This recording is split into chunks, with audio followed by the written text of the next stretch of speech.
what attracted me to the story, I was completely and utterly swept up in trying to understand the reason that this man, King Edward VIII, would give up the throne for the woman he loved, for Wallis Simpson, why he would relinquish this great position of power for love.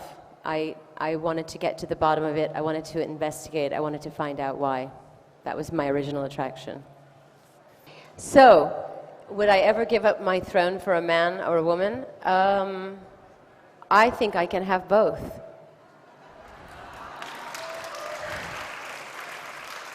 Or all three. Anyways, next question. Well, first of all, I had to write the script, and that required an enormous amount of research that took me several years. I worked with Alec Kashishin on the screenplay, and I would say in total the research and the writing took 3 years. Then I had to assemble a cast, which I was able to do, and I'm surrounded by my most talented, magnificent cast. And then a great production team, and I was lucky to have that as well. So that's how I did it, in a nutshell. Sounds easy, but it wasn't. The thing about the Duke and the Duchess, or the world of King Edward VIII, and the world that Wallis Simpson found herself in, is that it was a world of luxury and beauty and decadence to a certain extent, and I wanted to reflect that world visually in my film. And also, once again, in the modern day story, this is also an environment or a world of decadence and beauty and glamour and people who breathe a rarefied air. And so I needed to reflect that visually in the film. And also to make the point that no matter how beautiful and glamorous your surroundings, it doesn't mean that you're going to be, there's no guarantee for happiness. Thanks.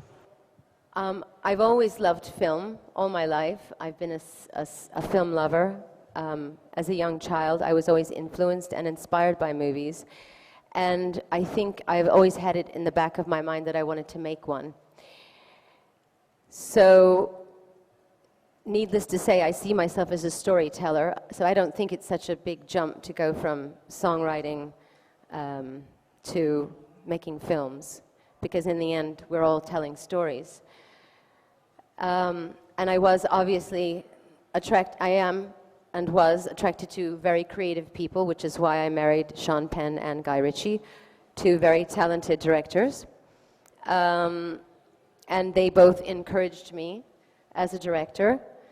It's important to understand that it is my point of view after digesting all the information and doing all the years of research that I did.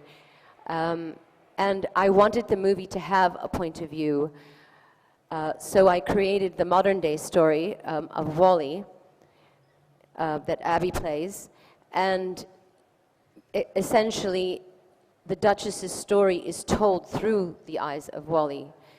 Only to emphasize further the point that truth is subjective, and that we, depending on where we're standing and depending on who we are and what life experiences we've had, we are going to experience that story in a different way, and it's going to mean something different to each and every one of us. So that's important to know. I identified with her in that I think it's very common when people become celebrities or public figures or icons that we are often reduced to a soundbite, and that you're given a few attributes and then you're not allowed to have anything more than that. I think that Wallis Simpson was much aligned in the history books. I think people didn't understand the choice that the king made to give up this position, and I think it changed English history. It changed the history of the world in many ways. So often people greet unfamiliar circumstances with fear, and I think people tried to diminish her as a human being because they didn't understand this choice that he would make. And it was important to me not to make her a saint by any stretch of the imagination, because I don't think she was. What I think she was a human being, and I tried to portray her and everyone else in the story as a human being, and that was important to me. I think that there was obviously some kind of subconscious attraction to her. I did go through periods of feeling like I was an outsider when I first moved to England. I certainly didn't feel like that by the time I'd lived there for 10 years. But I think one always feels like that when one moves to a different country. And I feel, since I moved there, that I feel very welcomed by England, and I feel that they were very supportive of me in making this film. Before I saw it, I was a little bit nervous because I thought, oh dear, if someone else is making a movie about the same time frame, then who would be interested in my movie? But then I saw the film, and I saw that it was from a completely different point of view. And I view the success of that film as sort of laying the groundwork for my movie. And when I saw Tom Hooper at a party recently, I thanked him profusely for setting up my movie. Because now people have a reference point, and when they watch my movie, they say, oh, right, that's that person, and that's Bertie, that's Elizabeth, that's Wallace Simpson, that's the brother, etc., etc. And so there's a little bit of history and a little bit of knowledge, and we're not starting with a blank slate. Obviously, as a woman, having a child, procreation is a big part of our the desire to have a child is a big part of our DNA, our molecular structure. It's a big part of what we are raised to believe defines our character. And also, obviously, there's a lot of symbolism in motherhood, you know, bringing new life into the world. I think there are many ways to bring life into the world. I think that having a child is one of the biggest ones, and obviously it's very important to me.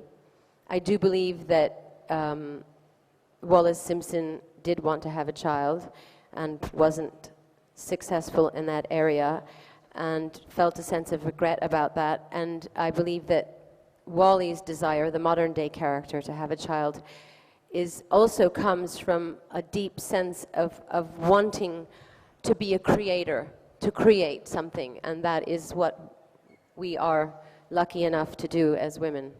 So it's a big part of my story, yes.